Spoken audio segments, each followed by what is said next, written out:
dalam masalah haid. Masalah haid ini memang tidak banyak perbedaan. Perbedaannya itu mungkin hanya di dalam masa paling banyaknya haid. Itu menurut Imam Syafi'i itu 15 hari. Tapi menurut Imam Abi Hanifah itu ada 10 hari. Tapi kalau hukum-hukum yang lainnya, yang umum, yaitu kalau seumpama lewat 15 hari, atau lewat 10 hari, lewat paling masa paling banyaknya kebiasaan haid itu, kemudian apa itu namanya? Itu istihadah. Yang dihukumi haid itu yang mana? Itu sama semuanya. Itu sama gitu. Nah, oleh karena itu, maka saya simpulkan sekarang ini, sebetulnya untuk mengetahui tentang hukum haid, faham, itu mudah. Ambil pokoknya saja. Faham, yang ada di dalam kitab itu terlalu ribet. Artinya banyak contohnya, jadi sehingga panjang pembahasannya. Sebetulnya kalau kita faham pokok-pokoknya saja, maka kita faham isi kitab itu. Apa itu? Yang pertama kita harus tahu, berapa paling masa singkat daripada haid? Yaitu sehari semalam. Itu fahami betul. Yang kedua, berapa paling banyaknya masa haid? Yaitu 15 hari 15 malam. Itu harus kita ketahui. Yang ketiga, kita harus tahu juga bahwasanya paling sedikitnya masa suci antara dua haid itu adalah 15 hari 15 malam. Jadi paling sedikit masa suci antara dua haid itu adalah 15 hari 15 malam. Sedangkan paling banyak tidak ada batasnya. Bisa jadi perempuan mengalami haid 3 bulan sekali siklusnya. Ada yang setahun sekali. Ada yang lebih daripada itu tergantung kepada hormonnya. Nah, jadi kalau sudah kita tahu tentang 3 hal ini pokok di dalam cara kita mengetahui hukum haid ini. Nah, sehingga apa? Kalau seumpama ada seorang wanita yang sudah biasa keluar maupun tidak biasa keluar, tapi asalkan sudah terpisah 15 hari dengan haid yang terakhir. Misalnya, dia baru keluar, hanya beberapa jam, udah itu selesai, berhenti. Nggak keluar lagi. Sampai 15 hari nggak keluar lagi. Berarti dipastikan, ini adalah atau bukan haid. Karena apa? Tidak sampai sehari semalam. Nah itu. Begitu pula kalau seumpama, ada seorang wanita, yang mengeluarkan darah sampai 15 hari lebih. Nah berarti pasti ada haidnya, ada istihadahnya. Untuk menghukumi mana haid, mana istihadahnya nanti kita akan bahas. Terus yang ketiga, kalau seumpama dia sudah selesai daripada kebiasaan haidnya, baru seminggu, nggak sampai 15 hari, kok keluar lagi darahnya? Berarti ada yang haid, ada yang istihadah ini. Cara menghukuminya, kenapa kita katakan bahwasanya ada yang haid, ada yang istihadah? Karena masa sucinya baru 7 hari, nggak sampai 15 hari. Nah, sedangkan kalau seumpama nggak sampai 15 hari, berarti pasti ada yang haid, ada yang istihadah. Nah, sedangkan kalau seumpama yang terjadi itu lebih daripada 15 hari, misalnya begini. Seorang wanita, kebiasaan haidnya itu, siklusnya itu setiap bulan 7 hari. Hari ke-7, kok masih keluar? Gimana hukumnya? Tetap dia nggak boleh sholat, nggak boleh mandi. Karena apa? Masih masa haid. Masa haid itu 15 hari. Selama masih masa haid, nggak boleh dia mandi. Karena apa? Itulah ihtiyatonnya. Berhati-hatinya dalam hal itu. Terus tunggu sampai berhenti. Kalau nggak berhenti, biarkan, tunggu dulu. Jangan sholat, jangan mandi. Dan tidak boleh bergaul dengan suaminya. Bergaul dalam apa? Yang di kamar itu loh. Bukan bergaul, kalau bergaul yang lainnya nggak apa-apa. Nah, tunggu sampai 15 hari. 15 hari, loh kok masih terus juga? Baru. Kalau sudah tepat dari mulai keluar yang pertama itu 15 hari, 15 malam. Masih terus, nyambung. Kenapa? Bisa jadi kebiasaannya 7 hari memang. Tapi kemudian karena ada perubahan hormon, maka menjadi 10 hari. Atau yang tadinya 7 hari, bisa jadi 3 hari. Nah, oleh karenanya kalau seumpama sebaliknya. Jadi misalnya kebiasaan 7 hari, loh kok sekarang sudah bersih? Gimana hukumnya? Mandi, ihtiyaton. Lebih berhati-hati seperti itu, mandi. Tapi kalau lebih, enggak mandi. Nah, jadi seperti itu. Kenapa? Karena bisa berhenti sebelum 15 hari dan semuanya haid. Tapi kalau berhenti sebelum kebiasaannya, bisa jadi sudah selesai. Sekarang sudah ada perubahan siklusnya. Dan sudah memenuhi syarat, karena sudah 4 hari lebih. Karena 4 hari lebih, nah itu. Nah, kemudian, kalau seumpama lewat sudah 15 hari, dipastikan sudah lewat 15 hari, baru bisa kita hukumi, ini berarti ada haidnya, ada istihadohnya. Bagaimana cara kita menghukuminya? Mana haid, mana istihadoh? Gampang. Kita lihat darah yang keluar. Karena darah yang dikeluarkan oleh perempuan itu berbeda-beda sifatnya maupun warnanya. Biasanya sifat itu ikut warna. Biasanya, umumnya itu sifat itu ikut warna. Umumnya seperti itu. Walaupun kadang-kadang tidak seperti itu. Jadi biasanya warna dari darah haid itu ada 5. Yang pertama adalah darah hitam. Kemudian darah merah. Biasanya kalau hitam ini masih yang keluar. Dan begitu pula kalau masih ada tiris-tiris hitam, itu termasuk hitam. Merah tapi ada tiris-tiris hitam, itu termasuk hitam.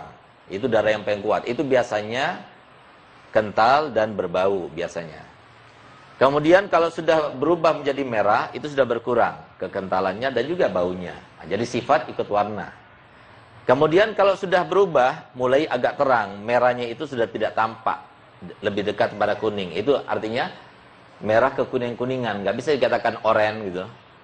Nah, makanya saya katakan di situ merah ke kuning-kuningan. Ashkor itu bukan oranye namanya gitu. Nah, laki-laki pada bengong semuanya, nggak paham dia gitu. Nah, tapi perempuan ngerti gitu. Nah, jadi kalau sudah merah ke kuning-kuningan itu sudah mau suci, biasanya seperti itu. Lalu kemudian berubah menjadi kuning. Dan yang terakhir berubah menjadi keruh. Nah, keruh itu bukan warna coklat. Warna coklat itu termasuk hitam. Jadi jangan salah memahami. Jadi warna keruh itu adalah seperti warna debu. Tanah kita ini debu, nah itu warna. Kalau kotor kena tanah, kotornya itu karena tanah, nah itu seperti itu warna keruh. Nah, kalau warna coklat tidak. Warna coklat itu lebih dekat kepada hitam, cuma dia agak terang. Itu warna coklat. Jadi warna coklat itu masih termasuk darah haid, bahkan itu termasuk kuat. Tapi kalau sudah warna keruh itu termasuk darah yang paling lemah. Bahkan sebagian ulama mengatakan kalau sudah keruh itu sudah suci. Sebagian ulama bahkan. Nah, tapi tetap kita ikut Imam Syafi'i itu termasuk masih haid. Nah, sementara kalau darah kuning itu kadang-kadang samar kepada perempuan dari segi kok sudah selesai, sudah mandi kok masih ada kuning. Nah, kadang-kadang kan gitu kan. Nah, kalau lagi-lagi nggak paham gitu. Tapi kalau perempuan paham gitu. Jadi kuning itu bisa bisa menjadi sama atau atau apa namanya? Bukan. Jadi kalau darah kuning itu bersambung dengan darah merah sebelumnya, iya itu darah haid. Setelahnya nanti akan coklat. Akan apa? Keruh. Tapi kalau darah kuning itu muncul setelah dia itu suci. Nah, suci itu gimana sih? Nah, jadi biar tahu yang laki-laki saya jelaskan gitu ya. Jadi perempuan itu tahu suci, bahwasanya dia itu darah haidnya itu berhenti. Caranya mereka tahu itu begini. Mereka mengambil seperti tisu warna yang terang kayak begini, atau apa saja, pokoknya sesuatu yang terang. Yang umumnya biasanya pakai tisu ya Bu ya. Ini kebaikan ibunya apa mbak-mbaknya ini? Tapi saya senang karena apa? Masih eksis lah gitu. Nah, tapi kalau kebanyakan saya pernah buat bedah buku masalah haid, tapi yang hajar umur 60, 70 ya. Itu udah enggak istilahnya buat apa gitu. Nah, jadi seperti ini, sesuatu yang putih warnanya. Kemudian kita masukkan ke tempat kemaluan yang bagian bawah, yaitu tempat masuknya zakar. Bukan bagian atas. Dan ingat ya, kalau kita itu mau ngetes suci atau tidak suci, lebih baik kita cebok dulu. Tapi ceboknya itu jangan sampai terlalu ke dalam, di luar saja. Ya kesian, laki-laki nggak paham, bengong aja gitu. Tapi perempuan paham, yang penting perempuan paham gitu. Nah, kalau saya kok bisa paham ya, saya sudah pengalaman kan gitu. Nah, saya juga punya istri kan gitu. Nah, jadi saya tanya juga sama istri gitu. Nah, jadi kenapa saya katakan cebok dulu? Karena bisa jadi waktu dimasukkan ini yang tadi, sisanya yang tadi.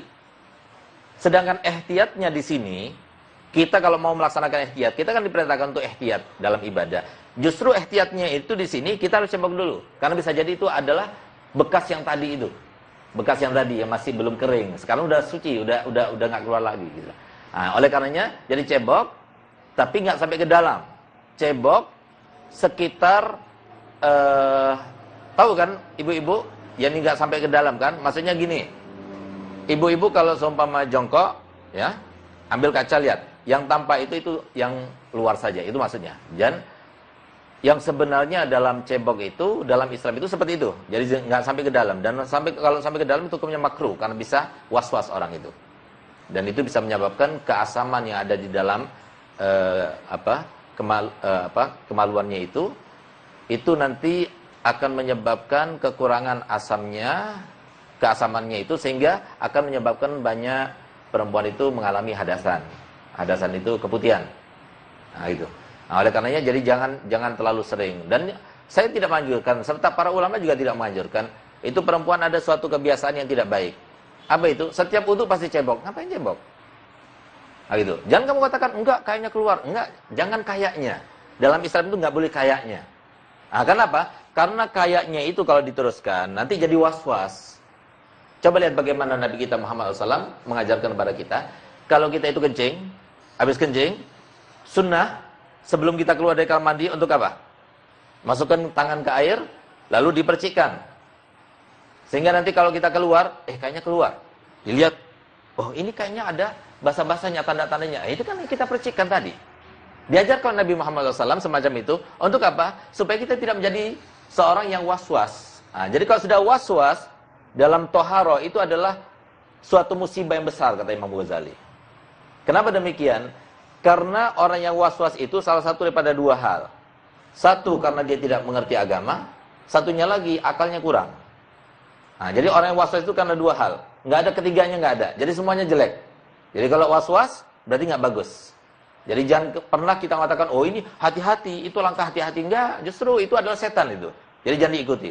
Nah, kalau bisa, kalau kita itu tidak memastikan, artinya bukan dalam waktu yang lama, kenapa kita harus cebok?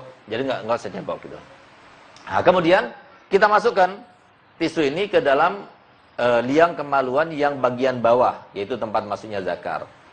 Kita lihat, kalau seumpama sama hasilnya seperti kalau kita masukkan ini kita campurkan dengan air ludah kita. Nggak ada keruhnya sama sekali. Nggak ada warna darahnya sama sekali. Itu berarti sudah suci. Mandi kan? Mandi. Setelah mandi kok keluar kuning-kuning di celana. Itu kan sering. Nah, itu kuning-kuning yang ada di celana setelah kita mandi suci, itu bukan termasuk darah. Tapi itu termasuk keputihan, tapi warnanya kuning. Nah, gitu. Karena keputihan itu warnanya bukan hanya putih medis. Jadi ilmu kedokteran bahwasanya yang namanya keputihan itu bisa jadi warnanya itu putih, itu umumnya, dan kental, sama seperti air spermanya laki-laki. Bisa jadi warnanya itu kuning, dan itu bening biasanya, nggak kental.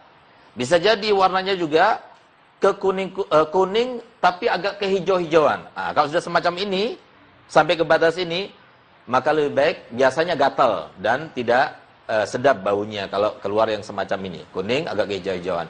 Itu lebih baik dibawa ke dokter dan diobati, karena itu bisa jadi itu adalah pemula daripada kanker serviks, naudzubillah gitu.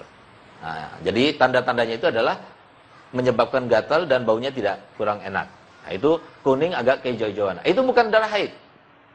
Kalau sudah suci kemudian loh kok ada warna kuning, itu bukan haid. Itu adalah keputihan. Sehingga apa? Celana dalamnya najis, berarti tinggal ambil air wudu saja, cebok air wudu, kemudian sholat. Jadi bukan darah haid, tetap wajib sholat itu. Nah, kecuali kalau semua bersambung. Ini masih belum suci, dilihat kuning, iya itu darah haid. Nanti setelah kuning itu akan keruh. Gitu. Nah, jadi seperti itu.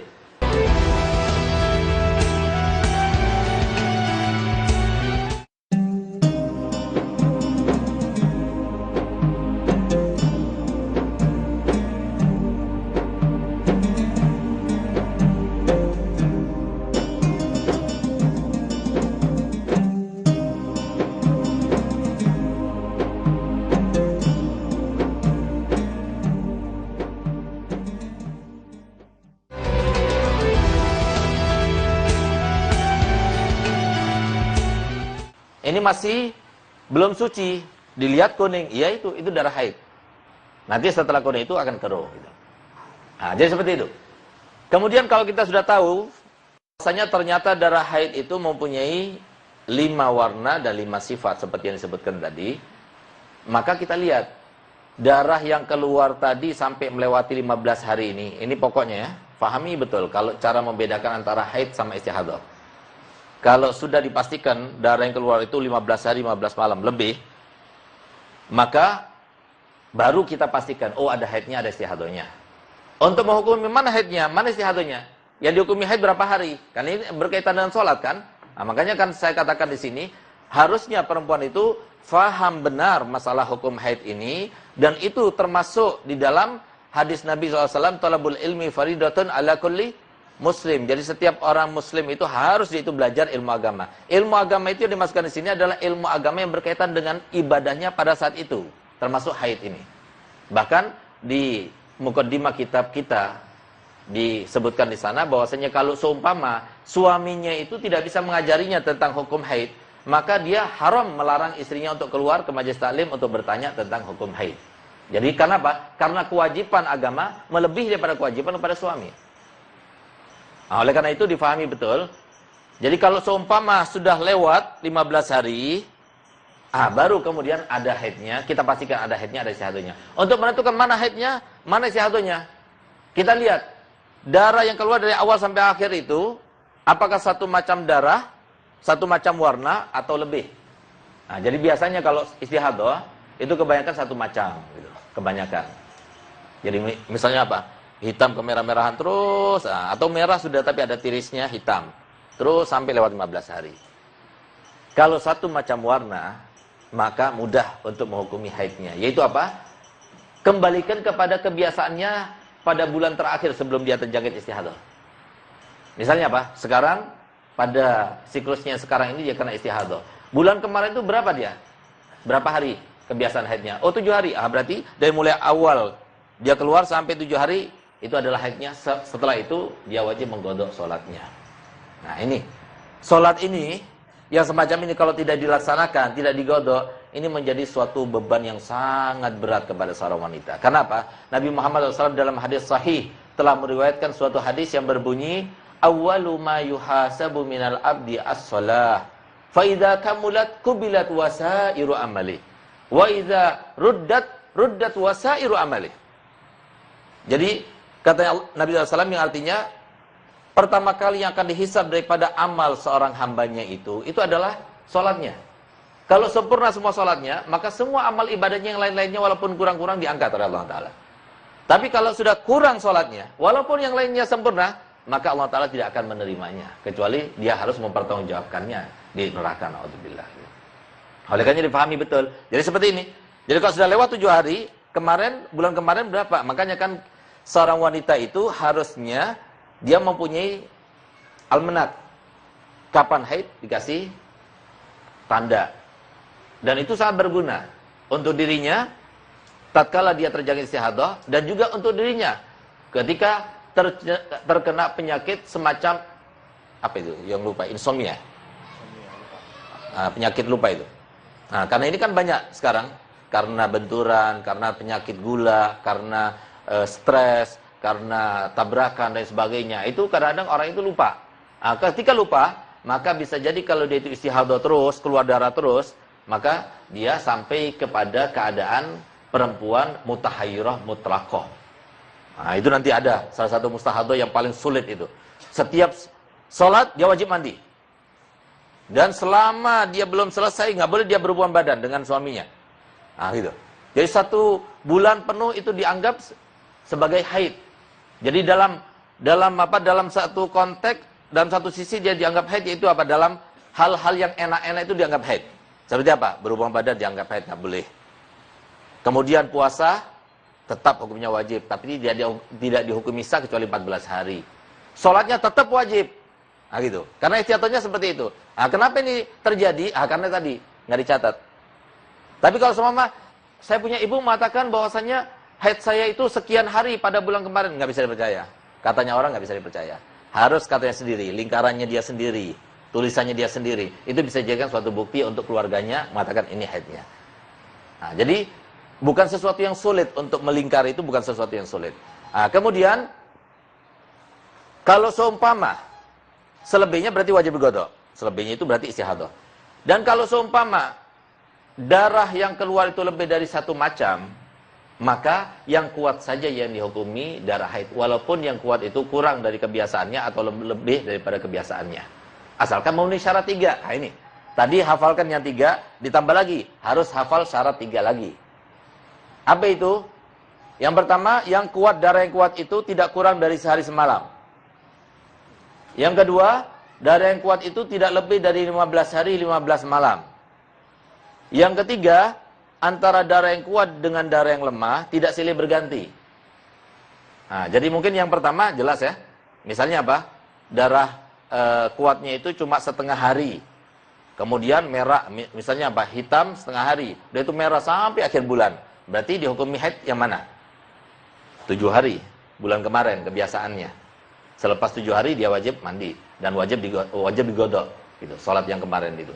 Dan kalau masih terus terjangkit untuk bulan berikutnya, begitu lewat itu, hari ke-7 itu yang pada bulan kemarin itu, dia wajib mandi sekarang. Kenapa? Ikut seperti yang kemarin hukumnya. Kalau berlanjut istihadahnya, kadang-kadang istihadah itu keluar darah itu ada yang sampai 3 bulan, sampai 4 bulan, ada yang semacam itu. Ada yang cuma sebulan tapi melebihi daripada 15 hari, dan itu yang umum. Nah, kemudian itu yang pertama. Yang kedua, tidak lebih dari 15 hari. Misalnya apa? Dari tanggal 1 sampai tanggal 15-nya dia keluar darah, 1 sampai tanggal 17 hitam, baru kemudian merah sampai akhir bulan. Nah, berarti apa? Kan lewat 15 hari. Nggak mungkin kita katakan yang kuat ini darah haid. Karena apa? Haid itu paling baiknya adalah 15 hari 15 malam. Nah, maka di sini berarti tidak memenuhi syarat. Kalau tidak memenuhi syarat, dikembalikan kepada masa kebiasaannya bulan kemarin itu. Sama seperti kalau darahnya satu macam saja. Kemudian kalau silih berganti, hitam, merah, hitam lagi, merah lagi, hitam. Kayak begini. Gimana hukumnya? Kalau silih bergantinya itu atau darah lemah di antara darah yang kuat itu lebih dari 15 hari, misalnya darah hitam 5 hari. Kemudian 15 hari darah merah. Lalu 5 hari kemudian setelah 15 hari itu darah hitam lagi. Maka dua-duanya dihukumi haid. Karena berkemungkinan seorang wanita itu dalam 1 bulan bisa mengalami 2 kali haid, bisa. Asalkan dipisah antara 2 darah 15 hari, 15 malam. Nah, tapi kalau cuma 5 hari hitam, 5 hari merah, 5 hari hitam, 5 hari merah, terus sampai akhir bulan. Berarti kan darah lemahnya tidak sampai 15 hari. Ini namanya silih berganti. Kalau silih berganti, maka hukumnya dikembalikan juga kepada masa kebiasaannya. Nah, itu saja. Ketahui 3 pertama, ketahui 3 yang kedua. Sudah, berarti kalian paham dengan yang ada dalam kitab ini. Nah, kemudian yang berkaitan dengan istihadah bermacam-macamnya, itu kesimpulannya seperti itu, sudah. Cuma ada istihadah yang muqtada, yang sudah biasa dia haid, ada yang baru mulai haid, tahu-tahu dia sudah istihadah. Itu kurang penting. Yang paling penting adalah, karena jarang terjadinya ya, kalau lagi istihadah itu gimana sholatnya. Nah, jadi pahami betul, perempuan ketika istihadah, begitu pula ketika keputihannya keluar terus. Jadi kadang-kadang itu laki-laki tidak paham kalau kayak begini gitu. Nah, jadi perempuan itu kadang-kadang jadi keputihan terus keluar. Nah, oleh karenanya itu bisa disebabkan karena beberapa hal. Jadi antaranya karena sebuah kuman. Makanya kan di dalam agama diajarkan kan kita untuk masuk kamar mandi itu harus menggunakan alas kaki. Karena pada situ tempatnya kuman. Nah, itu di antara kuman-kuman yang ada di kamar mandi itu adalah kuman kandida yang menyebabkan seorang wanita itu mengeluarkan darah istihadah atau hadasan. Bukan istihadah, hadasan ya, keputihan itu. Kemudian di antaranya juga karena stres, juga karena perubahan hormon, kaget makan sesuatu dan sebagainya, itu bisa seperti itu. Atau juga dari pakaian. Jadi dia pakai celana dalam yang terbuat dari sintetis, bahan nilon tuh. Nah, itu kan kelembapannya itu lebih, sehingga menyebabkan dia keputihan, banyak mengeluarkan keputihan. Nah, sekarang kalau terjadi seperti itu gimana sholatnya? Nah, jadi kalau seorang wanita mengalami istihadah atau keputihan, maka hukumnya ketika wudu itu dia harus melaksanakan 5 hal. Nggak seperti wudunya wanita yang biasa. Apa itu? Yang pertama, dia harus cebok dulu. Setelah dia cebok, dia harus pakai pembalut. Pembalut. Kemudian setelah itu, dia langsung melaksanakan wudu. Dan wudunya itu harus dengan niat istibaha, nggak boleh dengan niat raf'al hadath. Biasanya wudu kan kita niat wudu gimana? Nawaitul wudu'a li raf'il hadatsil asghar, atau nawaitul wudu'a saja udah cukup sebetulnya. Tapi dalam hal ini nggak boleh. Kenapa? Karena wudunya itu tidak mengangkat hadas, hadasnya terus keluar. Bagaimana akan diangkat hadasnya? Nah, gitu. Oleh karenanya dia wajib niat istibahah. Istibahah itu bahasa Arab. Jadi supaya diperbolehkan melaksanakan sholat. Nah, jadi niat itu nggak harus bahasa Arab. Bahkan kalau niat itu dilaksanakan dalam bahasa Arab, nggak ngerti artinya, nggak sah niatnya. Jadi harus tahu dengan maksud daripada niatnya itu. Jadi bahasa Indonesia boleh, bahasa Betawi boleh, bahasa Madura pun juga boleh niat itu ya. Nah, jadi niatnya gimana? Aku niat berwudu supaya diperbolehkan bagiku melaksanakan sholat fardu.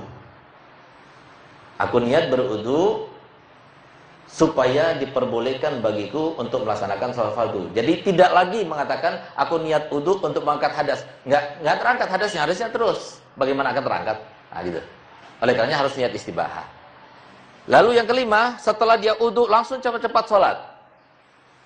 Kenapa? Dia dalam keadaan darurat, keluar terus. Jadi nggak boleh mengakhirkan sholat. Langsung dia sholat. Kecuali kalau dia mengakhirkannya karena sebab nunggu jamaah.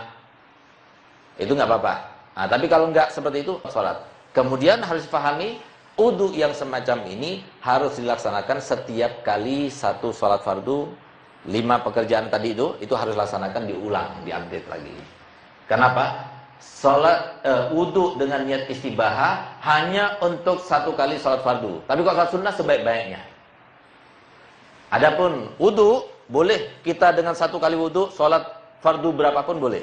Tapi kalau wudu dengan cara istibahah itu hanya bisa dilaksanakan dengannya 1 kali macam sholat fardu, dan sebaik-baiknya sholat sunnah nggak apa-apa.